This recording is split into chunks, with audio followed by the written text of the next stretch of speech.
You got commercial. What commercial? There's no commercials. Right. That's the beauty of it. And I love Facebook Live because it's become the big thing, but it's not a fad because you think about it. CNN, ESPN, Fox News, all the major news and sports networks, anytime there's breaking news, where are they simulcasting? Right on their Facebook page.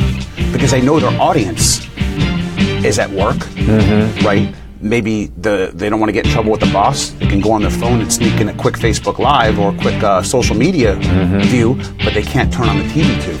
Yep. So the combination of the two, Facebook Live has really helped. Also with the Trump coverage has helped propel the ratings through the roof because people know they can watch it. Then later on when they're home, they can watch the TV. Also, that sense. What? Sure. Just say Florida Sun Studios. Just tag them. All right, Eric. Let me know we're on. Okay. So right now we've got the two-shot of us on Facebook. It's a pre-show. I'm going to edit this out for the viewers at home. Of course. I've got my laptop here, and if people have questions or comments, that's the beauty of Facebook is that it's live. It's an interaction. It's not just a one-way seminar where you're just talking into the camera. You want the audience to engage. The interesting thing about Facebook Live is that it's the replay viewers that we target because a lot of people are at work. They don't know it's live. So maybe a few hundred watched it live, and then it grows from after there. We repurpose it on social media, on the website, in the news, what have you, on Twitter. And that's the good thing about, the strong thing about Facebook Live. And YouTube Live does it too, but Facebook does it. I mean, Mark Zuckerberg, God, I wish I had his brains and his ideas years ago, right?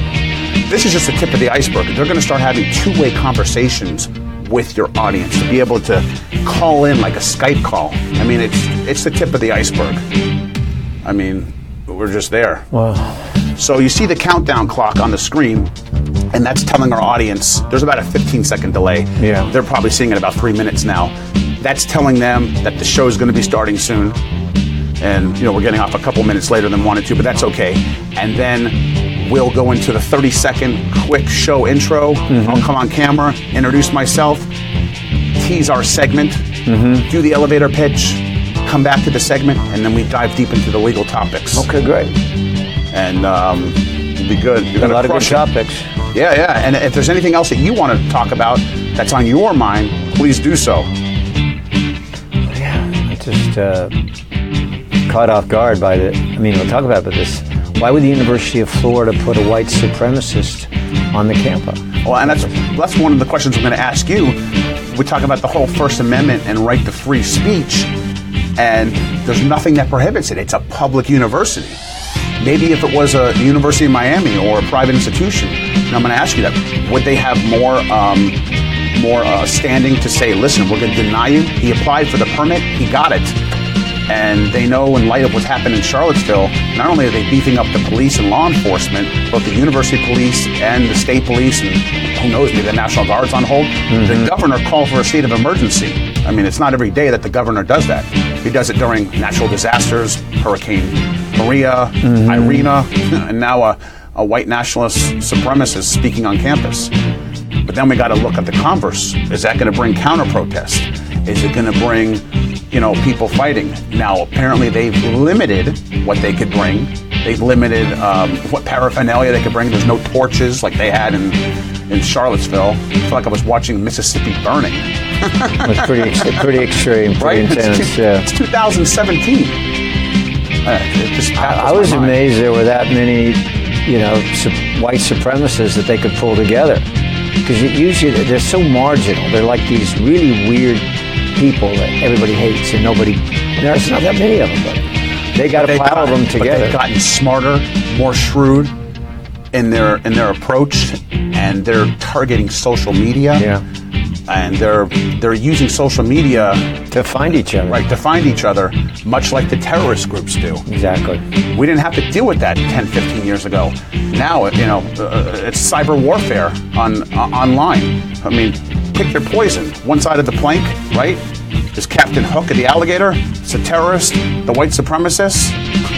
I mean, so we're less than 10 seconds and counting. We'll go into the show, and we're going to crush it, Kendall. Okay. Thanks again for having me on. This will be fun. It's my pleasure.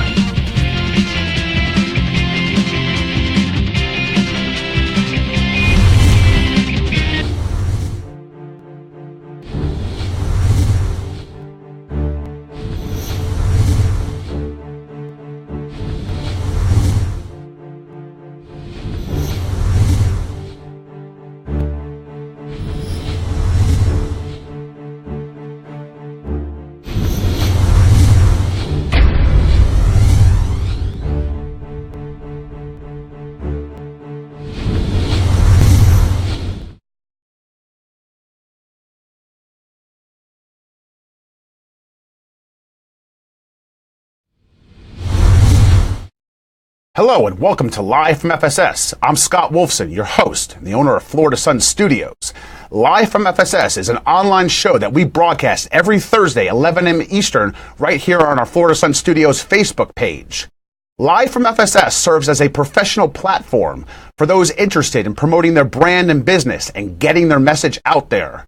We've got another exciting and explosive show for you today. We're going to focus on the hot topic burning legal issues that are making the news and creating quite a bit of controversy in all walks of life, cutting along the political spectrum. Joining me on set shortly, I'm going to introduce you to former U.S. attorney and one of the elite attorneys in the country who all the news networks, both local and national, turn to when there's a big breaking news story involving the legal ramifications. That's Kendall Coffee. He's going to be joining me shortly. Before I get to Kendall, I want to tell you a little bit about Florida Sun Studios. For those of you who may not be familiar with our studio, Florida Sun Studios, or FSS as we're commonly known in the industry, is an independent broadcast studio. We're located in beautiful downtown Fort Lauderdale. We're near all the major downtown businesses, near the courthouses, the seaport, the airport, the major freeways, and just miles before Fort Lauderdale's sunny beaches. Florida Sun Studios services all the major news and sports networks, everyone from Fox News, CNN, MSNBC, CNBC, ABC, CBS, NBC, and basically every other random acronym that brings you news. We're also a full-service video production company performing the following services: media training, satellite media tours, commercials, films, green screen video productions, live events, live internet shows, now offering Facebook Live, YouTube Live, and Periscope Live shows, and basically anything and everything that could be filmed against a green screen.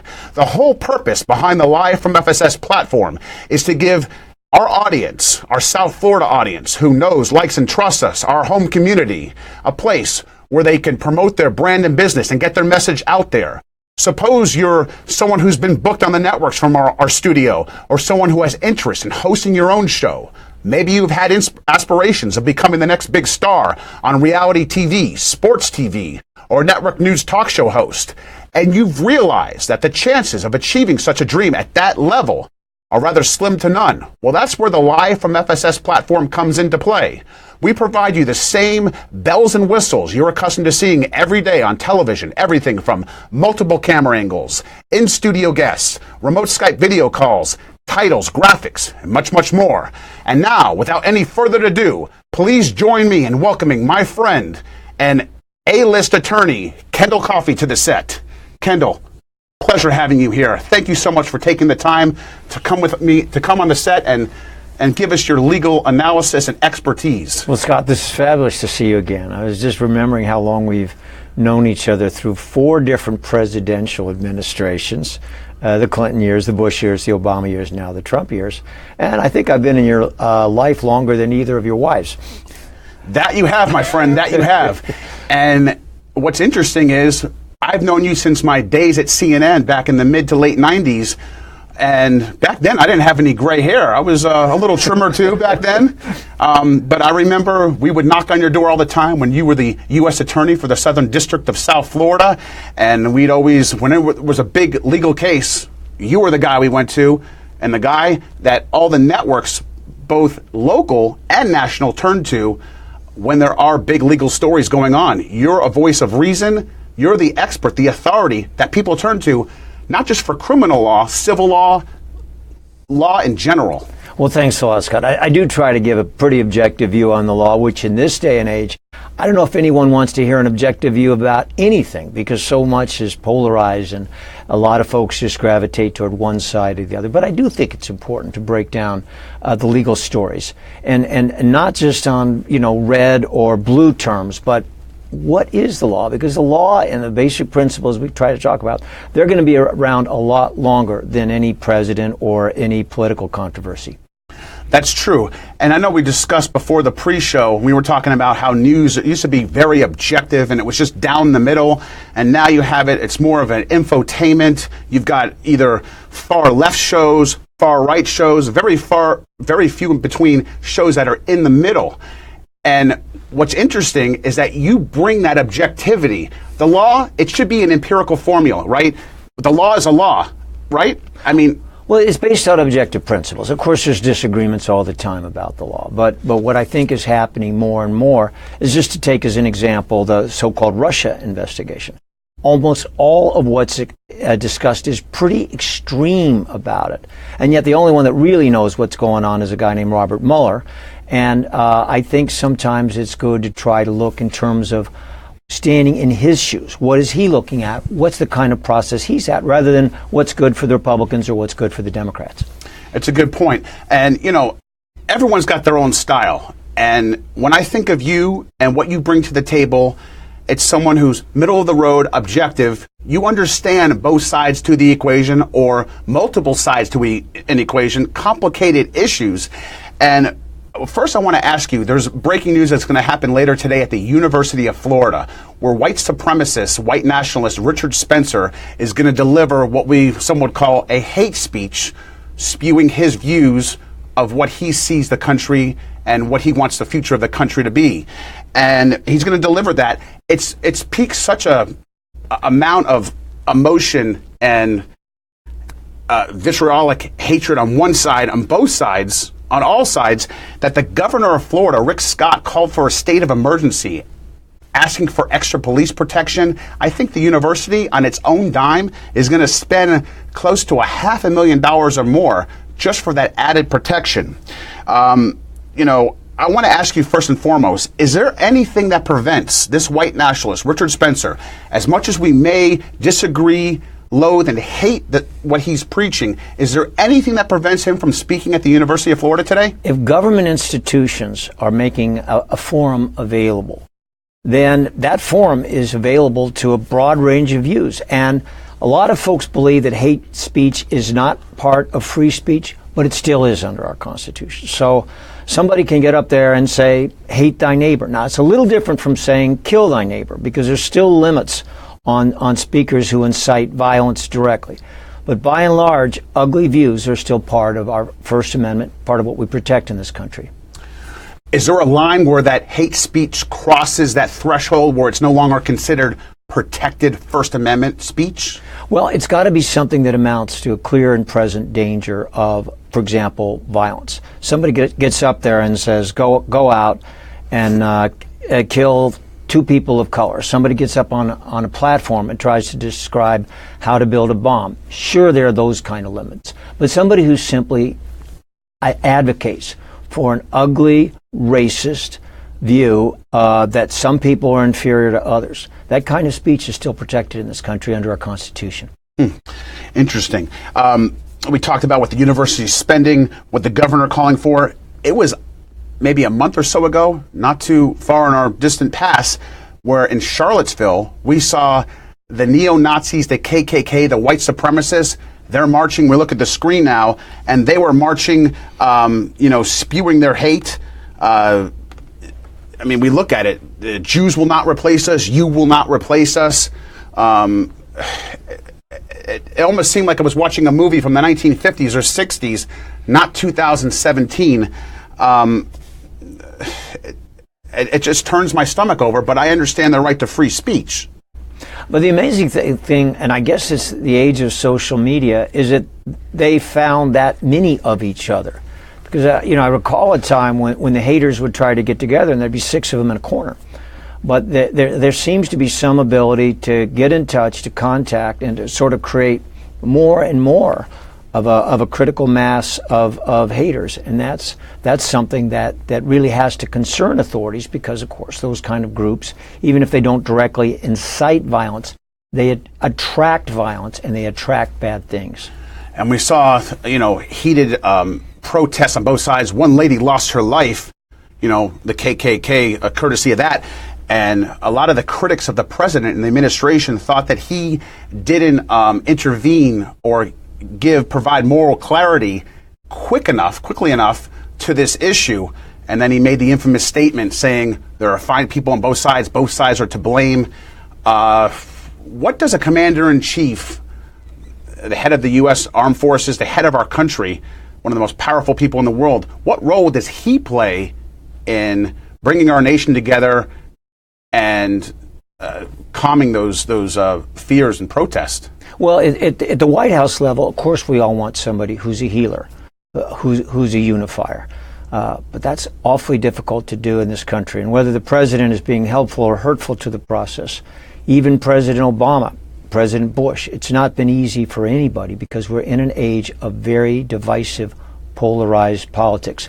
But the real key in terms of, for example, an event like the one in Charlottesville that we're learning in Gainesville, is on the ground, local police authorities doing the right things they need to do to avoid violence in the first place. And I think it's helpful that a lot of resources are being committed to make sure nobody gets hurt this time. And I think they're taking a lesson in learning from Charlottesville. They're banning certain items, the torches, certain paraphernalia are not being allowed onto the university. Yes, we agree that there should be allowed to have a peaceful protest. We may not agree with what Richard Spencer is doing, but he has that right. Does it make it the fact that it's a public university that he has his First Amendment protection would be protected more than if he was trying to apply for a permit, let's say at the University of Miami or a private university? Absolutely. This is public property. If it were private property owners get to say who the heck can walk on their land. It's a very different dynamic. We're going to segue into the heated topic from that, going into the NFL and Colin Kaepernick. Before we do, I want to remind everyone that's just joining us right now, this is live from FSS. I'm Scott Wolfson, your host and the owner of Florida Sun Studios, and I'm honored to have my old friend and colleague, Kendall Coffee, on set with me live from FSS. As we get into the meat of today's topics, I want to encourage everyone to send us your questions and comments. Please join on the conversation. Kendall's here. His hourly rate's a lot higher than what it is for Florida Sun Studios. So we want you to please engage in the conversation. Send your questions, comments, your concerns, and Kendall and I will do the best to answer you during the broadcast. The rebroadcast or the replay viewers will be able to see the broadcast on our Facebook page, as well as a future blog post on our website. You can go to floridasunstudios.com. And we want to give a special shout out to Cheryl Parker of Spotlight Media Booking for making this interview happen. Cheryl, big shout out to you from FSS land. France Mallette, Joanna is here, extraordinary makeup artist and the right-hand person to you. We got Dr. Michael Richmond, and he has a question for us, and he's asking, have you ever seen the USA more divided than it is today? No. It makes me very sad. But, I won't give away my age, but even in the times of Vietnam, and it was very divided back then, there was an issue. There was a strong disagreement about that war, and it was a passionate disagreement, and that was a division, but it was kind of a division on the merits. Now I think it's much more bitter and personal, and it's not a matter of disagreeing about one thing. It's a matter about people lining up on either sides of it and just expressing hostility to each other about a broad range of things. I'd rather be arguing about one issue than arguing about whether we as Americans like and trust each other. Well, there's one issue I will say that is captivating the attention of this of everyone, and that's the NFL national protest, the national anthem. And it started with Colin Kaepernick, who's now a free agent, and he's been sidelined. He hasn't been hired by any team to play in the National Football League this year. And, he just recently filed a grievance. His attorney, Mark Garagos, filed a grievance against NFL owners, claiming that they colluded against him, denying his employment rights. My question for you, Kendall, is Does Colin Kaepernick's grievance have any legal merit? Well, it's a tough grievance, but I want to just take 1 minute to take us back to what I think was the beginning of his issue, and that was excessive force by police against minorities. That was a discrete issue, and now it's kind of broadened into a lot of things. And the one thing I just wanted to mention while I've got some time with you is we all should think about focusing that on how to make it better. And I, for one, agree with a lot of progressive police authorities who say body cameras. You want less excessive force or less allegations of excessive force, less controversies. Have our police officers wear body cameras so we know exactly what happened. And ultimately, that's something that the many, many honorable police officers would like to have. So that's my pitch for an answer to what I think was his original protest. Now what it's gone to is a broad notion of whether you're pro-Trump or anti-Trump or all about social injustice. He's got a tough claim because what he's trying to prove is that NFL owners agreed with each other to exclude Kaepernick from NFL rosters. Do people, even if there is a conspiracy, we don't have any evidence if there is, do people agree that they secretly conspired with each other to exclude someone? Of course, it's very hard to prove a conspiracy. What he would have to do to get some traction in this case is hope through his attorney that they can force NFL owners to turn over emails and perhaps text messages and see if there's some evidence in there that NFL owners were talking to each other about, yeah, this guy's a lot of trouble, better to keep him out. But without some evidence that there was some kind of agreement among the owners, I think it's very, very uphill for Colin Kaepernick. Yeah, and we go back and we're looking at the video of Colin Kaepernick, kneeling, and he was, I think, the first one that did it. And now you have several players on multiple teams that are doing it, locking arms. And yesterday, Roger Goodell, he had a press conference, and we'll get to that shortly, and he addressed the media. It didn't seem that there was a clear position he took or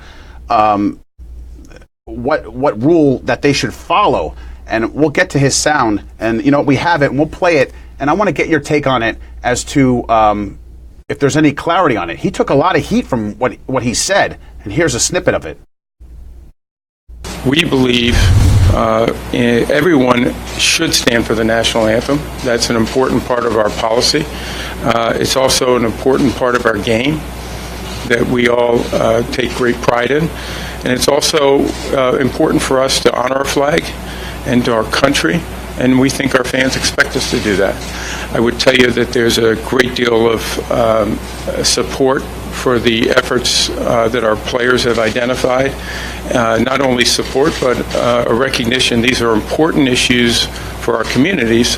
They're American issues and certain things that we really want to, as clubs and as a league, want to not only support but also be a part of and try to help lead with our players.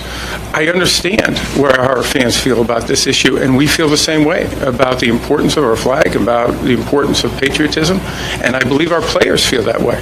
They will state to you, and they have stated to everyone publicly, they are not doing this in any way to be disrespectful to the flag, but they also understand how it's being interpreted, and that's why we're trying to deal with those underlying issues.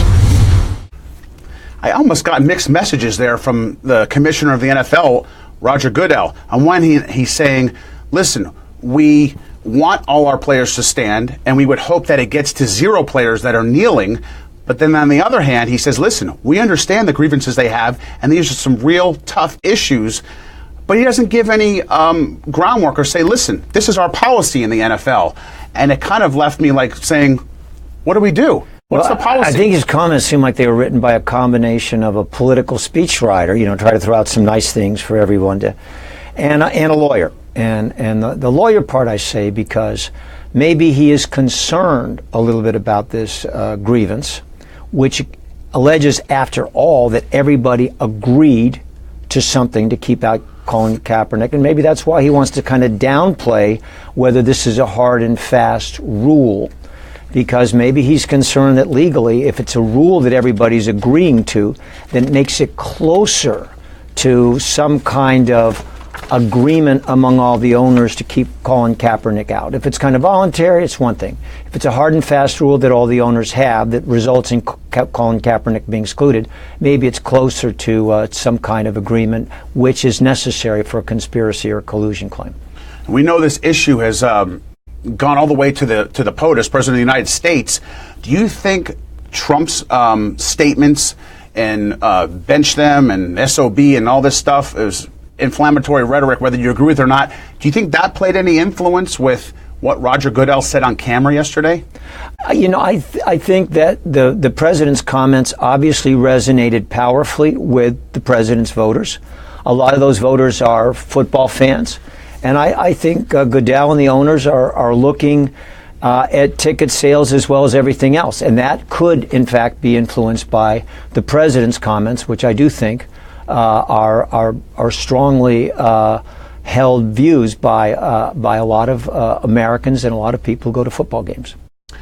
But where do we go from here? After hearing Goodell speak yesterday, you got fans that are so passionate about the issue. Some saying they're going to boycott the NFL. They're not going to go to any games, and they're using this as a platform, a political football per se, of voicing their opinion or their belief system. Where do we go from here as a nation? Well, first of all, if what we're trying to do is have an argument over protests until social injustice disappears in America, this will never go away. Social injustice is a very broad problem that has many, many dimensions. And so football players aren't going to solve social injustice. As I said a few minutes ago, if there was a focused effort to get something done with respect to police training or police handling of excessive force cases, that's something you could have a national conversation about. But without that, I think this is just going to be something that is a media and political event that's going to run its course, because at some point, folks will move on to some other issue, and social injustice will still be with us, and there'll be less and less attention paid to people who sit down during the national anthem. But let me play devil's advocate. We all agree that the news cycle changes. Big story comes, it's the story of the day, the story of the week, and then boom, a hurricane hits. But we've had several hurricanes hit, and this is still a front and center story each and every day, especially Sunday when these players take the field to play, before America and the world. I don't think it's going away. Do you think things have to get worse before they get better? Well, if the answer is that social injustice has to get cured, that's not going to happen. Probably not even within our lifetimes. I mean, if the answer is find some specific issues that the nation should have a conversation about where we can make some things better, I think that would be hugely important. And maybe out of all this, there's an ability to focus the debate on something that's achievable. It's interesting. One of my guests the other day, I have him on frequently, Jack Brewer. He's a former NFL safety, and he's a contributor to all the networks. And he brings a voice of clarity, much down the middle, like you do legally. And he was encouraging Sean Hannity when he was on Hannity the other night, encouraging him. He knows his close relationship, personal relationship with the President of the United States, and said, listen, make this meeting happen. Take former players such as myself and other former players and current players and bring us all together. Okay, we understand the difference of opinion, but we need leadership, Mr. President, and we need it from you, and we need you to bring us all together. Do you see that happening maybe? Eventually. Because I think that's something that everyone looking on the sideline literally is saying, why in the heck isn't there some discussion between the president and some of the players that he's criticizing and players that are criticizing him? Shouldn't we have that kind of discussion? If the First Amendment is what the players are championing and we all champion, it's all about expressing ideas. I would love to see that meeting in the White House or on an NFL field or anywhere else it could happen. I mean, you would think the president can make that happen. I don't think it would be that difficult to gather some former players, present players, some advocates, put them all in a room, maybe a public, town hall meeting or something. I don't know, a forum. They could do it on multiple networks. They can come right here live from FSS and do it. We'd invite them. We could have you as our legal analyst here. Well, they need to meet in a room. I don't think they can be arguing this over Twitter or social media and get any closer to some kind of a resolution or some kind of common understanding. Right, because then we're just giving tweet for tweet and one inflammatory mark here, one inflammatory mark here. Who gets the best of it? You know, we're against you, you're against us, and it doesn't seem to get anywhere. And you know, Trump actually in his business life was a pretty good negotiator, was a very good deal maker. So maybe he can find a way to somehow get some progress in a negotiation here. Be a fascinating challenge for him. Look, if he can get quote unquote Chuck and Nancy to the table, I think he can get them to the table, right? He's the president. He's definitely a showman, and he has that negotiating power. Put it to good use, Mr. President. Mr. President, if you hear us now, we want to see that meeting happen. We could broadcast it live right on our Facebook page here at Florida Sun Studios. But in all seriousness, we'd love to see that kind of conversation develop, blossom into something bigger. Another big story that's been captivating us is this Harvey Weinstein scandal. It's just blown up the past week or so. I almost feel like I'm watching Bill Cosby all over again. This actress coming forward, that actress. I mean, what's in store for Harvey Weinstein here? Well, I think that a lot of civil lawsuits from a lot of different places.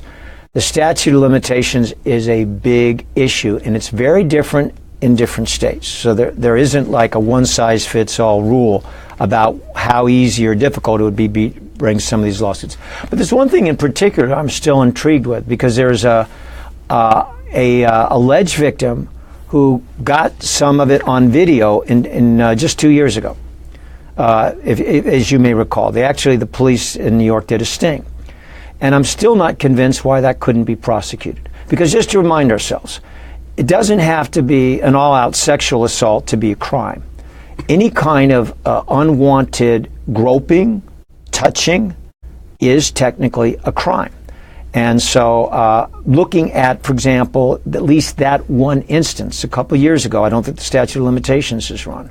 That would be at least one example of something that could be a basis of a crime. Now, for whatever reason, the DA chose not to bring that. The police wanted to bring that as a crime. But I think before this is over and done, there's going to be DAs somewhere that look for something where they could make an arrest that isn't blocked by the statute of limitations. At the same token, there's going to be lawsuits, and then more lawsuits. But let me ask you, the DA in New York, during the press conference last week, he said that it didn't meet their burden of proof. I don't know if it was a statute of limitations. Are there statute of limitations in New York? Sure there are. It depends on what is alleged to be the crime. But I don't know why it didn't meet the burden of proof. Because he had a complaining witness that said the guy groped me against my consent. And then there was a audio tape which was heard, in which he Weinstein pretty much acknowledged the same thing. That's a case. It doesn't take much more than that to make a probable cause arrest. So I don't know the DA had his or her reasons, but I can tell you there are plenty of people that get arrested on less evidence than that, where you have a credible accuser who said that this man touched me, grabbed me, or did worse, and it was without my consent. If you had to look into your legal crystal ball here, do you predict indictments coming in this case against Harvey Weinstein? He's going to get arrested by some authority. I can't tell you what charges. A lot of what we're talking about a simple assault or battery. So in other words, if there is an unauthorized, unconsented to touching, that can be charged simply as a crime of battery. I don't know that there's any sexual assault charges that can be brought. There's a lot of statute of limitations concerns. Many of these allegations go back many, many years. But I'd be surprised if there aren't prosecutors or police officers that are looking very closely at the statutes of limitation and studying the flood tide of accusations being made. Now you have a lot of high-profile celebrity women coming forward, and a lot of people are asking, why did it take this long for people to come forward? I guess that's an issue, that could be discussed, depending where you stand. But you would think something's going to fall, right? You're going to throw enough things against the wall, enough crap against the wall, something's going to hit. I mean, this guy's in deep doo-doo. I mean, I don't know about him, but maybe a trip to escaping to the Caribbean island or somewhere where he can't be found, maybe in his future? I doubt he's going to take off. But, you know, you have to understand that when people become whistleblowers, when they take the step, the courage to make an accusation against somebody who's powerful, sometimes law enforcement listens, sometimes it doesn't. But sadly, the whistleblower is usually harmed by that. I can't tell you how many situations I've seen where a righteous set of allegations is brought forward by a whistleblower, and at the end of the day, the whistleblower not only isn't rewarded, but is punished in the sense that future employers say, you know, gee, maybe this whistleblower did the right thing, but I don't want somebody who's controversial or trouble. So sadly, our society punishes whistleblowers sometimes, often more than it punishes the perpetrators. Right, and even more so, what does a celebrity like Angelina Jolie or Gwyneth Paltrow, what do they have to gain? They have the celebrity, the fame. There's nothing that they stand to gain other than something positive in bringing the issue to light for other women who are experiencing sexual assault. And they're A-list artists, so they're not going to be harmed by this in the slightest. But go back 15 years and pick somebody who was an aspiring actress, who hadn't made it yet, who is, you know, in some way mistreated or abused. That person then files an EOC complaint for sexual harassment. What happens to his or her career? It's going to be hurt. And again, that's the wrong answer legally. It's the sad and correct answer practically and factually. The elites, of course, they make allegations they're believed. And at this point, there's obviously the public has a great deal of awareness that something very, very bad was going on for many years. But I'm just saying, out in America today, when a whistleblower or an accuser tries to take on somebody who's very, very powerful, the system is very, very unfair to that victim. You know what I found interesting, and it's kind of blown over, was that Lisa Bloom was his attorney, or was representing him or counseling him at first, knowing the history of what she's been through. Her mother, Gloria Aldred, who's a huge women's advocate. Anytime there's any big national celebrity assault case, the Cosby cases, I mean, you talk about Sandusky, you know, she is there for the victims, her and her mother, knowing their history. Did that surprise you? I mean, she went off the case and she obviously distanced herself. Did it surprise you that she took that case?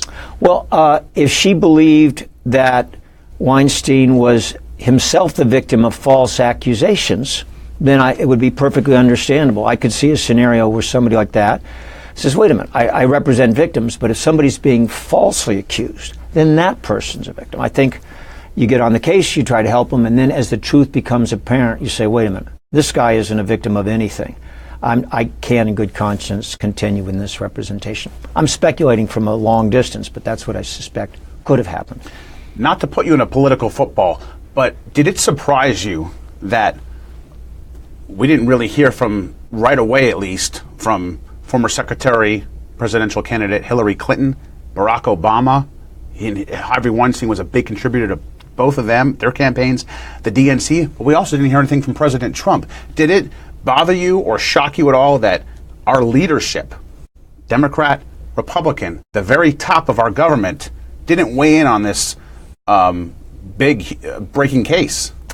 It didn't surprise me. It's immensely awkward when campaign contributors that at one time are standing there with a photo op with the president or the candidate, all of a sudden turn out to have an immense amount of baggage. I think in that situation, the candidate, the office holder, says almost next to nothing, returns the money, and hopes the controversy will go away or at least be reduced.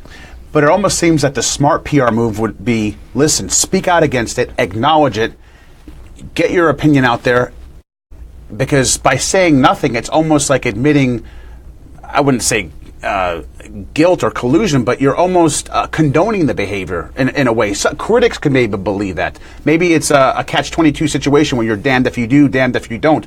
But I think if I was a PR person and I was advising any of those politicians, I'd say, listen, jump out in front of it. Say, listen, we had no idea now that this has happened, but get out in front of the story and dive into it. Maybe that's not the right legal advice. I think you should consider crisis management as another one of your operations here. I think that's very good advice. But a lot of times, what the percentage advice is, lie low, hope your name isn't in the news stories, get the money back, return the money quietly, and hope you have as low a profile in this mess as possible, as opposed to standing up, as you say, acknowledging, getting in front of the story and said, I wish I'd never taken a penny of this guy's money. I returned it. And of course, I am very, very strongly opposed to the kind of egregious misconduct that occurred here.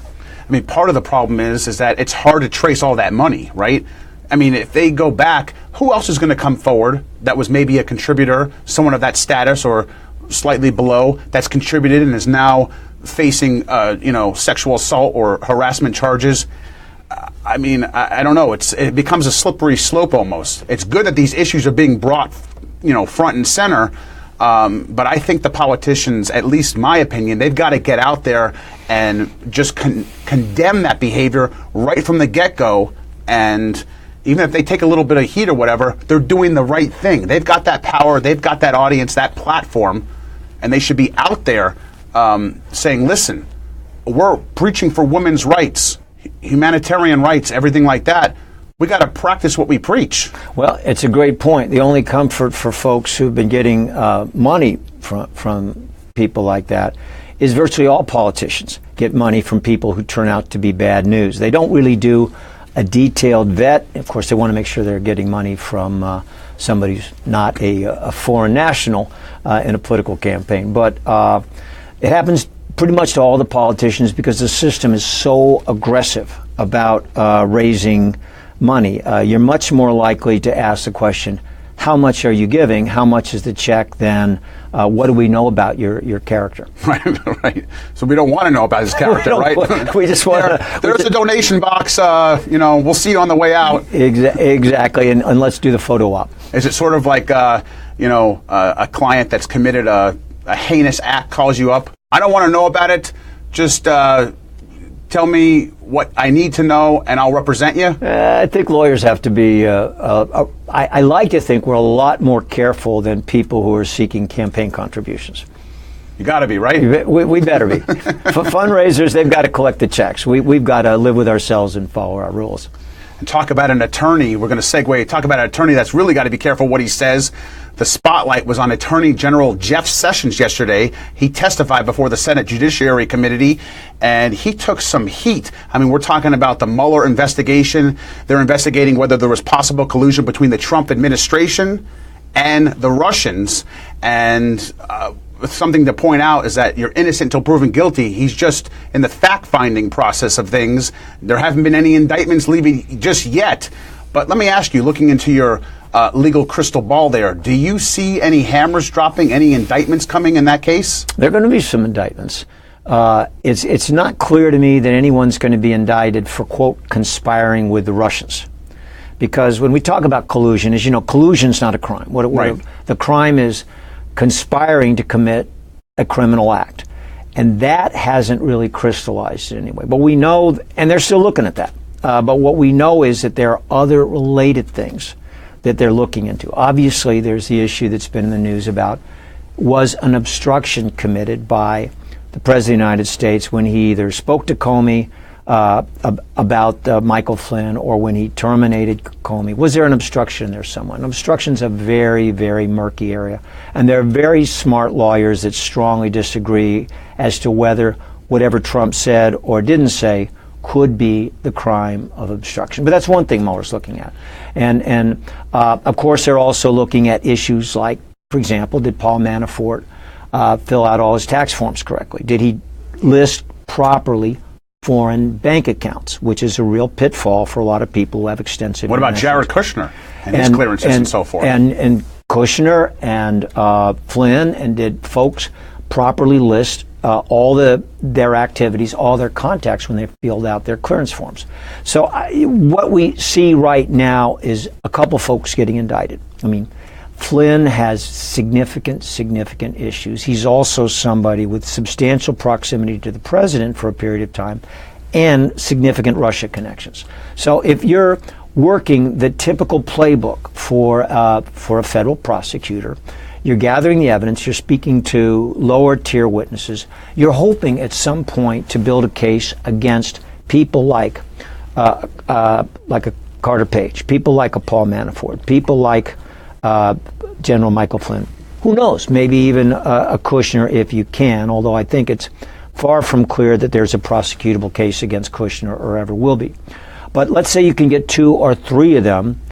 You confront them with the risk of indictment and tell them, what do you have to tell us about the president's conversation, his knowledge, his involvement? A bargaining chip, per se? Always. And there may be nothing. It may be that no matter what they threaten Paul Manafort with, and we've read in the news that someone is saying that he was going to get indicted, and we don't know if that's true or not. But no matter what you threaten Paul Manafort with, he might say, I don't have any dirt on the president. Sorry, I can't make that kind of deal with you. And they could have very similar conversations with Michael Flynn, and it might be the same answer. The president didn't know that I wasn't reporting the income I was getting from Russian television. So we don't know where it's going to go, but it's a necessary part of the process for Mueller's team to try to jam up with threatened prosecution anybody that has had proximity to President Trump in order to find out everything they have to say. And then only after they've gotten all the information that they want comes the big step, which could be toward the very end of the investigation, is wanting to interview Donald J. Trump and have, in effect, an FBI and prosecutorial inquiry and call it an interview, call it a whatever. It's going to be a cross-examination. If that's the case, does he have any defense in terms of privilege, of executive privilege per se, of not having to testify or give testimony? I think that would be very difficult. As we know, President Clinton had to testify. Presidents have to respond. And here's where, in many ways, I think the biggest peril is for President Trump. When you go into an FBI interview, even if it's not sworn testimony, for example, like before a grand jury, you take an oath and you tell the truth, the whole truth, nothing but the truth. But an interview by the FBI requires that you be truthful. And if not, it's a crime to lie to the FBI, a crime of false statement, a crime of obstruction. And that kind of crime gets charged a lot. Ask Martha Stewart. So the question is, if President Trump were to go into an interview with Mueller and the FBI agent, how would he answer and how would he handle the very, very difficult questions? And let me give you one scenario that sooner or later is going to have to be confronted. Comey is going to say certain things about his conversations with Trump, including that Trump basically wanted some kind of loyalty pledge. I don't remember the exact words. What if Trump categorically denies what Comey categorically said took place? Then they got to look at Comey's notes. They got to look at Comey's notes. But if Comey believes that Trump is lying about Comey because Mueller chooses to believe Comey rather than Trump, that's a crime. Trump could actually, the biggest risk to Trump might be going to an interview and having Mueller and the FBI team conclude that Trump is lying about things that Comey said, because... But that doesn't seem like such a high bar or burden of proof, though. If they think he's a liar and they choose to believe Comey, that's all you need. That's all they need? That's all you need. Because remember, they know Comey pretty darn well. He is a very respected figure in law enforcement circles. Nobody in the law enforcement side up to now believes he's a liar. Well, Trump believes he's a nut job. Well, let's just say that Trump is going to have to be very, very careful in that interview, which is an inevitable thing. It's going to happen before the investigation's concluded. It almost seems like he wasn't too careful in his interview with Lester Holt of NBC. He gave conflicting information, and if you were his attorney, you must have been shaking your head, Michael Cohen or one of those guys, saying, what the hell are you doing? I would have jumped off the top of Trump Tower, because he by saying that Russia was part of the equation. He opened Pandora's box there. He created and so much of what has happened since then is all attributable to that single catastrophic statement. Because you remember, before Trump said that, he was covered.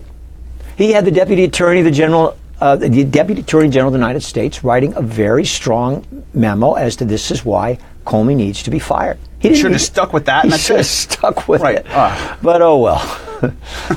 Let me ask you, can he pull this quote-unquote get out of free jail card knowing that there hasn't been any indictments yet with the power of pardon? Would that work there? I don't think he can pardon himself, but he could That's a good question. Can it, President? I have so much trouble thinking of any example in history where a king or a queen pardon themselves. You know, if this question comes up, they're going to be reading about merry old England, where we got some of our constitutional traditions. Maybe it hasn't been done, but is it within the legal capacity, within his right to pardon himself? And the second question is, what if he refuses to testify, saying, listen, by me, the President, Donald J. Trump, testifying before Congress or whomever asks, would possibly put our national security at risk with the information that I would give? Is that a possible defense?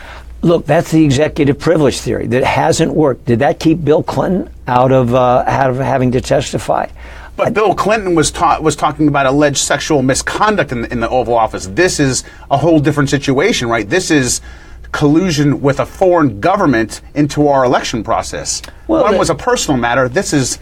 Okay, well, then they'd say you don't testify, but you don't have to talk about state secrets involving Russia. You know, you can object to certain things that are national, have national intelligence sensitivity. But whether Trump can pardon himself or not, if he can pardon himself, we know he's Googled it. Federal prosecution, that doesn't save him from the risk of Mueller doing a report like the Starr report.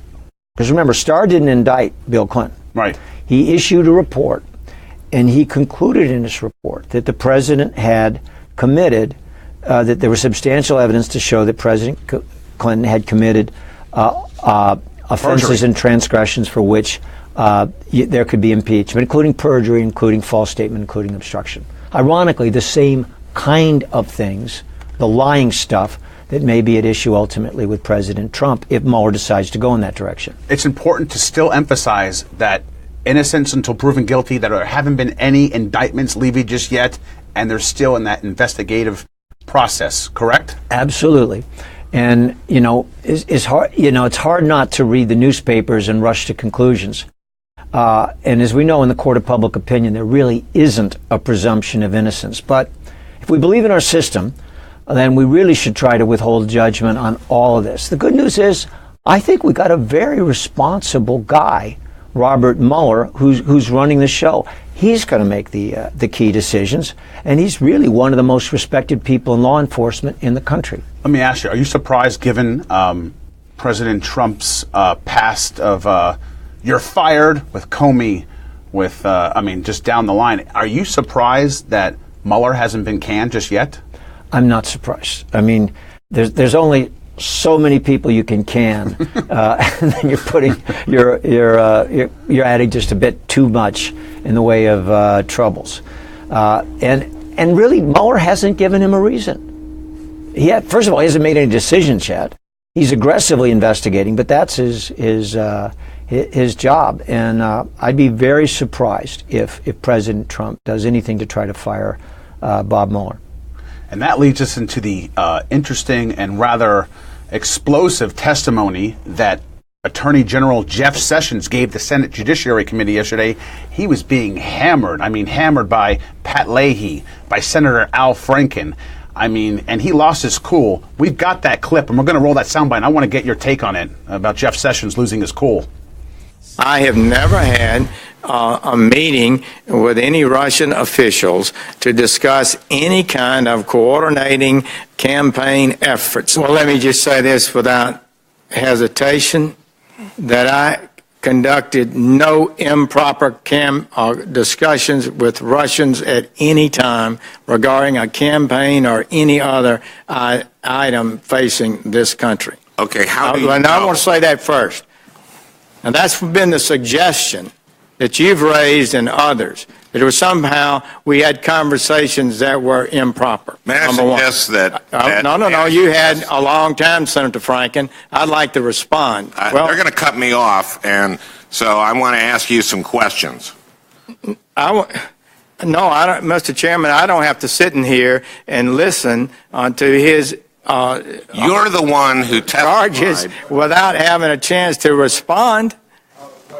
Give me a break. So now you take that to say if I ever met with a Russian, I've not been candid with the committee, and I reject that.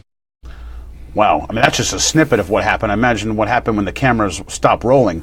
But it doesn't look like good optics for Jeff Sessions yesterday. He's categorically denied at first that he ever had any contact, met. Then he kind of said, well, I did meet, but nothing to do with Russia. I don't know. Does he look like he's headed to some legal trouble? He looks, he's clearly being defensive because his original comments seemed to be that there were just didn't have any meetings, just didn't have any discussions. And we know that wasn't true. And looks like he's backed off on that. He's now saying he didn't have any meetings where he discussed coordinating between the Trump campaign and whatever the Russian government was doing, which, by the way, I suspect may be truthful. I don't think Sessions is going to be forced out by certainly the Senate, not forced out by Mueller or anybody like that. The real question is just how much of this entire dynamic, especially where the relationship between he and Trump has apparently deteriorated.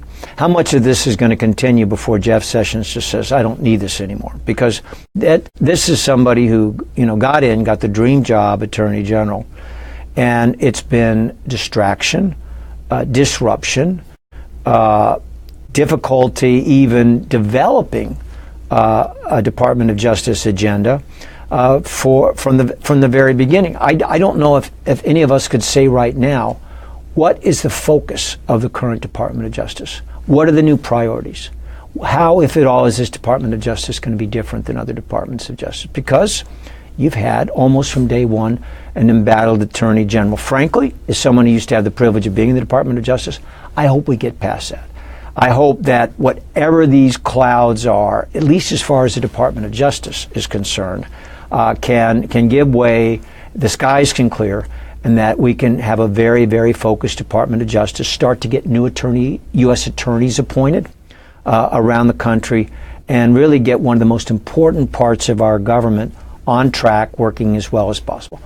In the meantime, there's no question that prosecutors around the country are doing their job.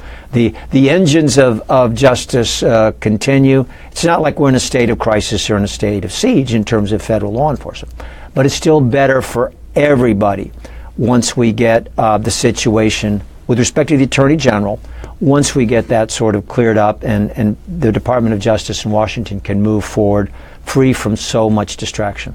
And Sessions, a couple months ago, maybe not even a couple months ago, he said that he serves at the president's pleasure. He was hurt by the comments that Trump made about him about being weak and ineffective, and upset that he didn't give him that pledge of loyalty that allegedly James Comey said about Trump too, which Trump denies.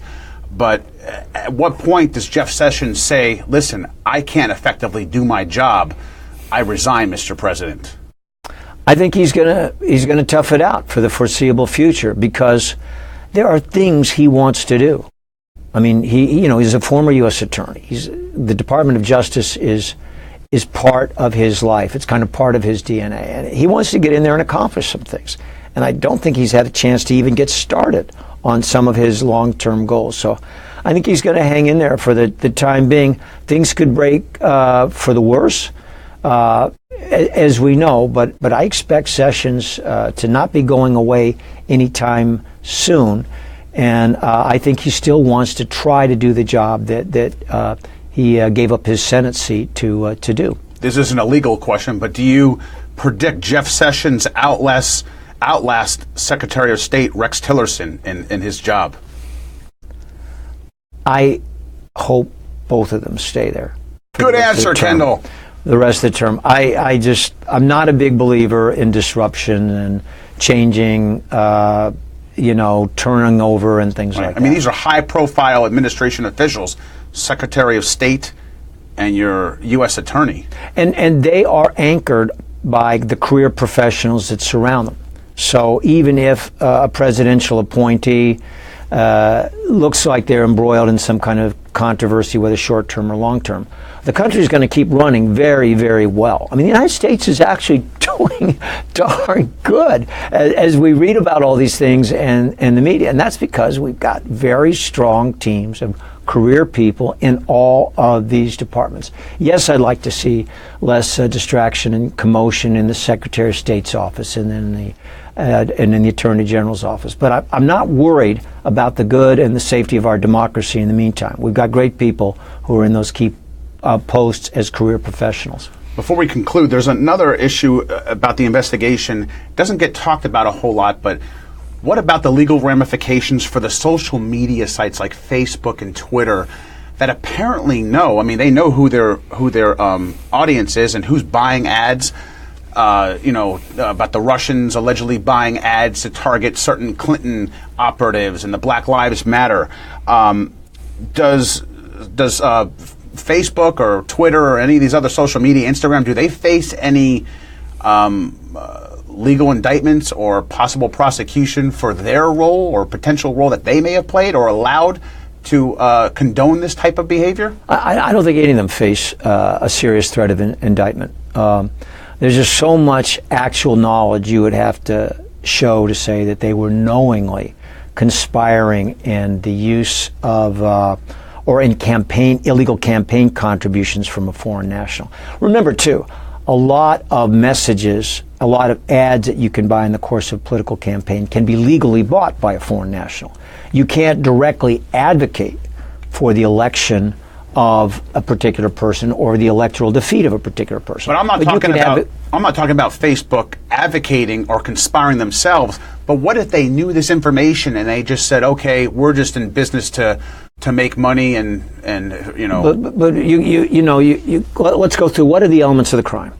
The crime that some have suggested is somehow conspiring or facilitating the purchase of or the making of an illegal campaign contribution or illegal expenditure by a foreign national. So did somebody have actual knowledge that a foreign national was buying an ad because remember, most of the ads were about divisive stuff. They weren't about directly advocating for the election or defeat of a candidate.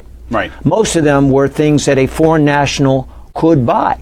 They can buy an ad that tries to amp up Black Lives Matter or attack Black Lives Matter. And that's perfectly legal. That's perfectly legal. Right. And if there were some universe of ads that were illegal campaign advertising in the sense that they directly advocated for the election or defeat of a candidate, if somebody at Facebook, yes, I know that this is a foreign national that's buying an ad that says, vote against Hillary Clinton, then maybe you've got something to talk about.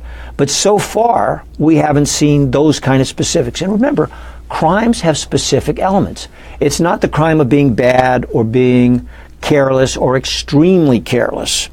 There are, in effect, boxes that prosecutors have to check with the specific elements of each crime, all of which involves some kind of actual intent. So we're a long ways from knowing whether Facebook or Google or anybody has a risk of criminal charges. But in the meantime, what I think we're going to see is pressure from Congress, pressure from law enforcement to say, folks, you know that banks have all kinds of systems, highly computerized, data generated, to try to detect illegal activity that's taking place in bank accounts. We want to know what you, the social media giants of the world, are doing so that you're better able to pick up the risk of some kind of illegal activity creeping into our social media. That is going to be a change that I think we'll see. Let me ask you brought up carelessness and recklessness. Is there any chance with what may unravel with this Mueller investigation that Hillary Clinton and her team, with what's happened with Anthony Weiner, finding the documents on his computer, thousands of them, is there any chance that that's revisited and that she faces possible indictment or her campaign, or is that done with? Done with. Completely. I've given you long answers up to now. I'm going to say keep that one short. Done with. The career professionals that really drive cases, that investigate them, that draft up the indictments, they've looked at the Hillary Clinton thing inside and out, and they don't think there is a prosecutable crime. That wasn't just Comey's opinion. That was a lot of opinions. So that part is done with. And now we're on to to the new adventures. Kendall, it's been an absolute pleasure having you as my guest on Live from FSS. I can't thank you enough for taking time out of your busy schedule. I know Joanne back there making you all look handsome, which you don't need anyone to help you with. I need a lot of help, Scott. You got the Starbucks, you got that. You're Live from FSS. I want you to come back definitely, whether it's for a news live shot or to be on the program again, or if you just want to come by and hang out live from FSS. I want to hang out with you. It's great catching up with you, Scott. Absolutely. I mean, this is a home away from home for all our guests. And we want people to know that they are welcome, appreciated. It's not just a live shot studio. Yes, we do the live shots and the broadcast, but we want to make it an experience for everyone here as they come live from FSS, where they're not going to get anywhere else. And that's how we try to separate ourselves. It's not just, okay, we're going to mic up Kendall, put an earpiece in his ear, and he's going to be live. We want you to feel that this is your home away from home. No, you got a great chemistry and a great operation here. I'm just so happy. And this does feel like home. I'm bringing my bunny slippers next time I come here. I got a comfortable couch for you over there. We can make it cool, warm. We could change the weather. I could put snowflakes behind you, or I could put the Hawaii heat behind you, the Arizona dry heat, whatever you want. We're in the green screen room. The folks at home see the set, but it's a green screen set. We can put whatever behind you. Take me to a golf course. I don't play golf, but it'll impress all my partners. All right, we'll put the Doral behind you. Just got to get it. We'll put the 3-camera shot, and they'll think you're on vacation there, just strolling in. You got a deal. But you got to change the tie and suit for a polo, though, and a visor. And don't forget the sunblock. Okay. Don't forget the sunblock. But Kendall, an absolute pleasure having you on board with me. I can't thank you enough. I think you provided some value that was immense to us, to our audience watching at home in Facebook land. And I can't wait to watch the replay and to invite you back to my studio. And we want to thank everyone who joined us today live from FSS. We had former U.S. attorney, one of the elite attorneys in the country, Kendall Coffee, providing his unique analysis and legal expertise perspective on a host of issues. Want to remind everyone to visit our website at floridasunstudios.com for more information.